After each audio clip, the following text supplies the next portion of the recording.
Welcome to a quick demo about how you can use your BitFlow merchant account. To sign in, you will need your login information. This is your email address that you used to sign up the merchant account. If you can't remember your password, you can always go for the Forgot Password option. On the dashboard, you will see the summary of your weekly sales and quick access to many other functions.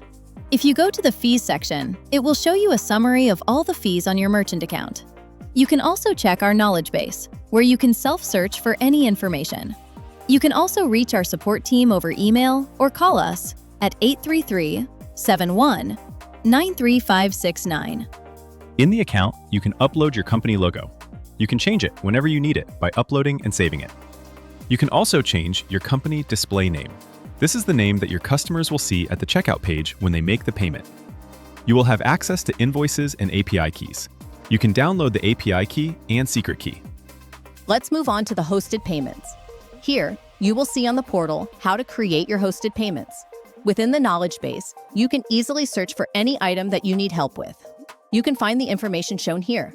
Under e-commerce plugins is where you will find your web store plugins. You can download any of the pre-built plugins shown here. As we launch more plugins, they will appear here too. You can turn your mobile phone or your tablet into a payment acceptance device. You can download our BitFlow application from the Google Store or the Apple Store. Then you can input the information like this. Remember to write down the PIN number and also the password, because you will need that for your first login through the mobile device. You can also delete any particular device, so you have total control of the dashboard.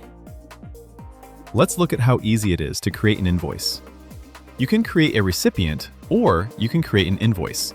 Go to the invoice. You can put your invoice number, which is relevant to your company, or use our generate option as well for a unique number. Then go to the recipient. Insert the company name or the individual customer name. Put the first name and the last name, and the email address. The address option is optional. Then save the recipient.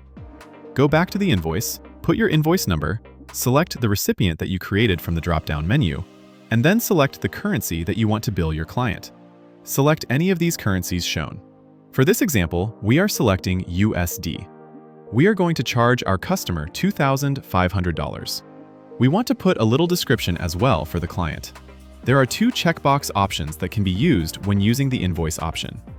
You can charge the BitFlow processing from the client when you check the Add Processing Fee box, which is optional. You can also use Add Custom Fee option. Here, I'm going to charge the client an admin fee of $25. You can also put it in percentages. I also want to charge him the BitFlow processing fee.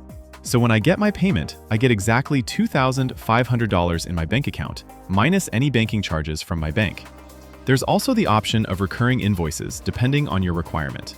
Consider setting a due date to prompt the client to pay quickly. It is also possible to set up a payment reminder after 48 hours if the customer hasn't taken any action. You can upload the invoice onto the portal and send the invoice to the client. Let's look at the Transactions tab. Here you will see invoices and the transactions done through POS devices as well. Make sure to look in the Action Required section, which sometimes needs your attention. In this example, I have a client who has paid me extra. So without refunding it back to the client, I will select the Complete option. It's very important that you take action on these, as these will not be paid to you unless you complete them. Next stage is Payouts. You can see your cryptocurrency balance if you selected to get paid in crypto. You can withdraw to your wallet. Enter the address, and then you also have the option of saving this address to make it default.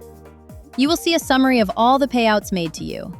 There is also the option of downloading it as a CSV file for accounting purposes. The next stage is where you can use our settings option to add users onto your platform. This is good if you have a team of sales, admin, or developers that you want to give access. Simply put in the relevant information. The user will get an invitation to join so they can use the platform. For this scenario, I have a sales manager called Mike. I'm going to create a login for him. On the settlement option, you can select whether you want to get settled instantly, which is the bank transfer, or opt to get paid in manual crypto withdrawals. You can also opt which currency options you need to make it available to your clients as shown just by selecting the currency. Make sure to save the settings. There is also the autocomplete transactions option.